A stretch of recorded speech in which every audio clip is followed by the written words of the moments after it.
Class 11, we will be continuing with the money and banking portion. This is part 2 of the chapter. Now, in the first part, I have already explained that money is legally accepted as a medium of exchange. So, if you want to make any kind of payment with the help of money, nobody can refuse such payment. So, earlier barter system where goods were exchanged for goods, there happened to be a problem of double coincidence of want. That is, if I have to exchange with somebody, I should be sure that whatever I want to exchange, the person is ready, he is wanting that. Similarly, whatever he is willing to exchange is my want. So there has to be a coincidence of want, then only transaction will take place.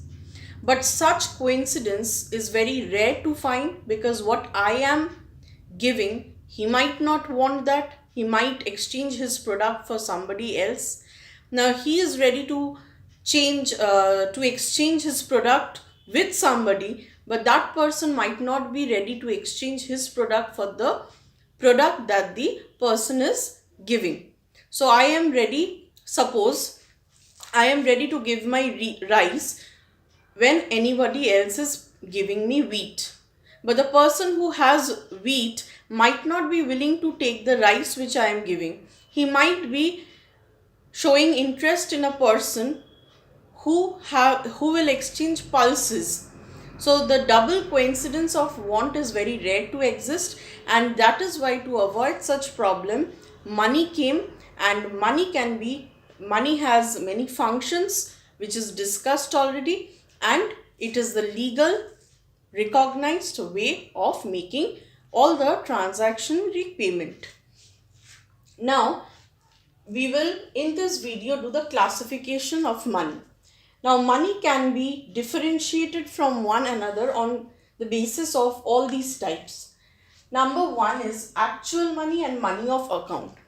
Now actual money means how much money is there in the country with the citizens, how much money you have in your pocket basically.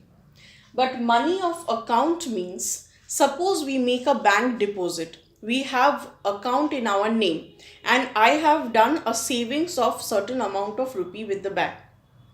Now bank, knowing that I have deposited and I might not totally withdraw the entire amount, it makes a loan. Loan is extended to those who are in need of money, and bank charges interest for that. So how does bank does all these transaction? We will come in the subsequent videos. Why is bank necessary and what is its mechanism? But in short, I want to tell you that bank basically does what? The money that we save, with that money they actually lend it to the others who are in need of money and take a interest from them. That is the bank's income. On the other hand, those who are saving the money with the bank, they get a certain percentage of interest. But when we actually save the money, we know the money is with the bank, but actually the money is only present in the account or in the details. But actually the money is not present, because the money is circulated by the bank for giving out loans. So suppose I deposited rupees 25,000 in a bank. I know that I have 25,000 in the bank, and that is present in the accounts. But actually the bank is circulating my money for different purposes. So that money is known as money of account. So actual money means whatever is present, ready for your transaction making, and money of account means whatever is present, what money you have in the book of accounts maintained by the bank. Number two, metallic money and paper money. Now you all know that money comes in two forms. One are paper notes and one are coins. Now coins are made up of different types of metals like copper, nickel. Earlier it was made with help of gold, silver, costly metals. So metallic money refers to the coins of different denomination. What do you mean by denomination? The value. Suppose 25 rupees coin is used for making 25 paisa transaction. 10 rupee coin is used for making a 10 rupee transaction. 5 rupees coin is used for a 5 rupees worth transaction. So the value which is printed on the top, known as face value, for these are known as denominations. So metallic money means it refers to all the coins which are made up with metallic material of different denomination, means of different valuation. Paper money similarly refers to all the paper notes and how many types of denominations are there. 10 rupee note is there, 5 rupee note is there, 20 rupees note is there, 50, 100, then 200, 500, 2000. So these are the different denominations, the face value of the paper notes that you get in the market. Number 3, legal tender money and customary or optional money. Now legal, from the word legal, it is very easy to understand, means what is legally recognized. So suppose when you are making a payment after any kind of transaction, you are paying in terms of money, the person have to accept that because it is a legally recognized money. What do you mean by customary or optional money? When you are paying through cards or when you are paying through checks, that is a method that passes on your money to the other person, but you are using different methods and not directly money for transaction. You are either swiping your card or you are giving a check.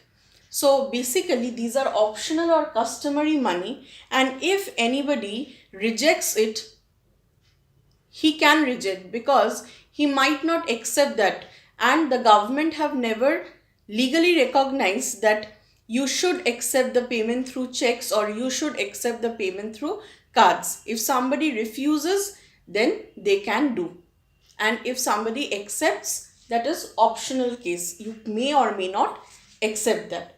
But what is legally acceptable is when you directly purchase or make transaction with the help of money. Number 4, unlimited legal tender and limited legal tender. Now money in all forms is legal tender.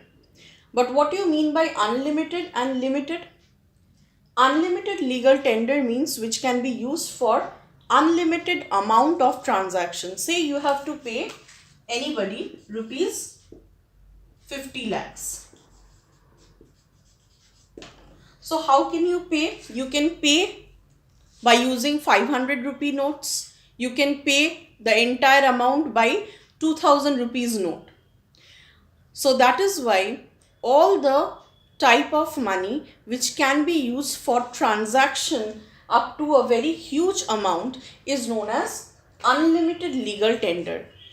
Whereas limited legal tender means, suppose 25 paisa or 1 rupee coin, they are also legally recognized as money, but you cannot use it for very huge transaction. For example, you need to pay somebody 25,000.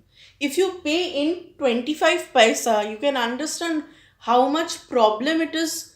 So many amount of this 25 paisa you need to give, and the person may lose track whether he is getting 25,000 or not, and he might easily refuse because it is limited legal tender. These coins of lower denominations are used for transaction up to rupees 25. So you can use 25 paisa for making up to a payment up to rupees 25. You can use 1 rupee for paying up to rupees 100 if somebody accepts the 100 rupees in form of 1 rupee coin. But you cannot use all these money even though legally recognized for very huge or high amount transaction. So those money of lower denominations which cannot be used for very huge transaction is known as limited legal tender, and the money, like 100 rupee note, 2000 rupee note, 500 rupee note. You can use it for very huge amount of transactions, and they are known as unlimited legal tender. Now coming to the last one, standard money and token money. Now if you go back to history past, you will see that earlier, suppose a coin of 5 rupee is made of materials worth 5 rupees.